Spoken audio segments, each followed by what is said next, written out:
Sans doute ont-ils croisé quelques poulpes. En tout cas, le spectacle était aussi rare que grandiose. Des centaines de voiliers ont participé aujourd'hui à la grande parade des fêtes maritimes. Après 6 jours passés à Brest, les voici à Douarnenez, où la fête se poursuit jusqu'à dimanche soir. Douarnenez, où nous retrouvons Gwenaëlle Bron.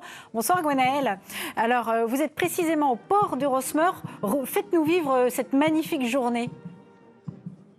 Bonsoir Hélène, oui c'est la fête ici à Douarnenez, les premiers bateaux sont arrivés dans l'après-midi et d'autres continuent de nous rejoindre dans le port du Rosmeur. Alors tous ces bateaux sont partis très tôt ce matin de Brest pour une traversée le long des côtes dans des conditions de rêve. Je vous propose de revenir sur cette journée hors du temps. Elle est signée Julien Lebotte, Catherine Aubel et Mathieu Herry. Un petit café au ponton et c'est l'heure de préparer les navires au départ. En avant. Guy, on met en avant. Ouais, c'est bon. Les bateaux quittent le port de Brest un à un, les petits devant, les grands derrière. Ils sont plusieurs centaines à s'engouffrer dans le goulet, direction Douarnenez. Là, j'ai en ligne de mire l'étoile à la Belle Poule, magnifique. À terre, les sentiers côtiers se garnissent de spectateurs qui n'en ratent pas une miette. Qu'ils viennent d'à côté, de loin, voire de très loin. Je suis de Los Angeles, en Californie, aux USA. Je suis venu spécialement pour rendre visite à des vieux amis qui habitent Brest et pour voir les fêtes maritimes qui sont absolument fantastiques.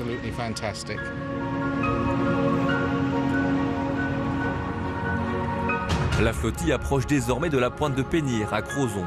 Le spectacle en haut des falaises est majestueux. On n'est pas très branché voile, donc on découvre. C'est beau, le nombre de bateaux, quoi dire de plus?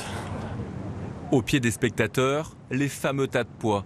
Cette poignée de rochers plantés dans la mer d'Iroise et que la flottille doit contourner cette année pour la première fois depuis Brest 92 afin de ne pas perturber ce site naturel.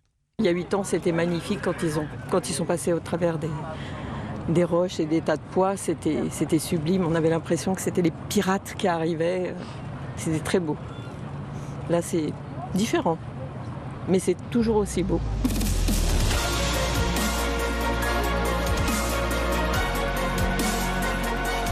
Puis vient le cap de la Chèvre, la baie de Douarnenez et au fond, la ville aux 3 ports.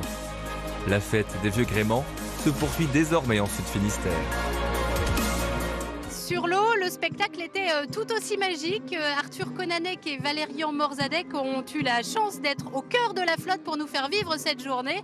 Voyez leur reportage. C'est l'heure du départ pour le Yvon Salin. Sur l'eau, il y a du monde.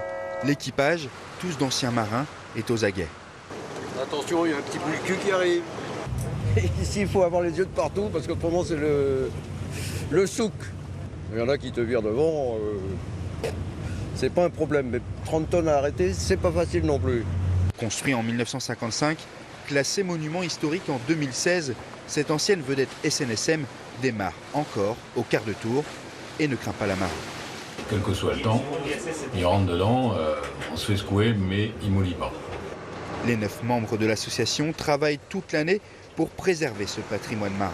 Pour éviter qu'ils se retrouvent sur un rond-point ou sur un terre-plein, comme ça se passe par exemple à Noirmoutier ou au Sable d'Olonne. C'est pas le but, c'est un bateau, c'est fait pour naviguer. Et naviguer, le Yvon Salin le fait bien. Il force le respect de ceux qui portent encore aujourd'hui les couleurs de la SNSM. À l'époque du Yvon Salin, il n'y avait pas beaucoup d'électronique. Les marins étaient quand même des marins exceptionnels et il fallait se débrouiller avec ce qu'il y avait à bord, quoi. Un respect qui se ressent sur l'eau. Tous les marins ont un geste pour ce canot chargé d'histoire. C'est quelque part une famille des gens de mer, oui, du 21e siècle, avec des bateaux qui sont du 18e, voire d'avant. Le Yvon Salin navigue d'une 60aine de jours par an à bord des entreprises pour financer les rénovations du bateau et permettre également à quelques privilégiés de profiter du spectacle. Alors les fêtes fêtes maritimes de Douarnenez sont très différentes de celles de Brest. Elles sont intimement liées à l'histoire de la ville qui s'est construite autour de la pêche et des conserveries. Et cette année, on célèbre l'un des faits marquants de l'histoire de la sardine à Douarnenez. Eh bien, c'est la grève des ouvrières d'usine, comme on les appelait. Donc on célèbre le centenaire et ce matin au village, la compagnie Tintamarre a proposé une première ébauche de cette création prévue pour ces commémorations.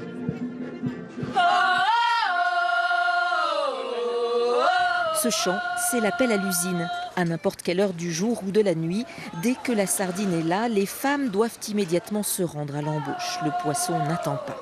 Une vie de labeur pour un salaire de misère. Novembre 1924, les femmes se mettent en grève pour réclamer 1,25 franc de l'heure. Paimeray à la veau devient leur slogan. C'est très fort de symboliser ça, ce qu'elles ont fait, ces femmes, et comment ça s'est répandu dans les autres ports, parce que c'était à Douarnenez, mais c'était au Guilvinec, ça s'est étendu un peu comme une traînée de poudre. Sabots aux pieds, dans leur bleu de travail contemporain, 10 habitantes de Douarnenez de 17 à 67 ans incarnent ces ouvrières. Les voilà sur la chaîne, en cadence. Elles revivent l'histoire. En très peu de temps, on a senti les tendinites. En faisant semblant, donc on imagine les femmes à l'usine encore aujourd'hui. Et puis après, on ne voit plus le monde du travail de la même façon. Quand je pense aux sardinières d'aujourd'hui, je me dis waouh, c'est vrai que ça doit être très difficile. Et puis on n'a peut-être pas assez de reconnaissance de ces femmes-là. Bravo, bravo les filles. Plutôt qu'une reconstitution historique, la compagnie Tintamarre a imaginé une fable onirique où les femmes sont tantôt ouvrières, tantôt sardines. L'union fait la force, se regrouper fait la force. C'est ce qui s'est passé en 1924 avec les ouvrières, c'est qu'elles se sont fédérées. Et c'est ce que fait la sardine pour se protéger de tous les prédateurs qui l'entourent. Il y a plein de moments de contact qui fait que finalement on se déplace ensemble. Tu vois, il y a un truc très fort à l'unisson que j'adore. Après 46 jours de grève, les ouvrières obtiennent 20 centimes d'augmentation, soit 1 franc de l'heure, et la majoration du travail de nuit, mais elles restent moins bien payées que les hommes. Bancadou de la compagnie Tintamarre sera donné le 24 novembre lors du centenaire de la grève. Bonsoir, vous êtes historienne à l'université Rennes 2 et vous faites partie aussi du collectif qui organise des événements à l'occasion de ces commémorations. Alors on vient de parler de cette grève de femmes, cette grève des ouvrières d'usine, pardon. C'est une grève de femmes mais pas une grève féministe, vous dites. C'est une grève qui n'est pas animée par des idées féministes, il n'y a pas de revendication d'égalité, c'est une grève qui naît de revendications d'amélioration des conditions économiques, des conditions de travail, de cette main-d'œuvre féminine qui est présente dans les conserveries. Des conditions qui étaient extrêmement difficiles. Des conditions très dures. Il faut savoir qu'en théorie, la loi depuis 1892 interdit le travail de nuit des femmes dans les industries, mais que pour les conserveries de poissons, il y a une dérogation en raison de la fragilité de la matière première. Donc en fait, il n'y a pas d'encadrement horaire de la durée du travail. En quoi cette grève, Fanny Bullion, a-t-elle marqué l'histoire de Douarnenez ? Douarnenez, c'est une ville qui s'est développée autour de l'industrie de la sardine, c'est-à-dire que la croissance démographique, économique de la ville s'est faite autour des conserveries, de la pêche et des conserveries.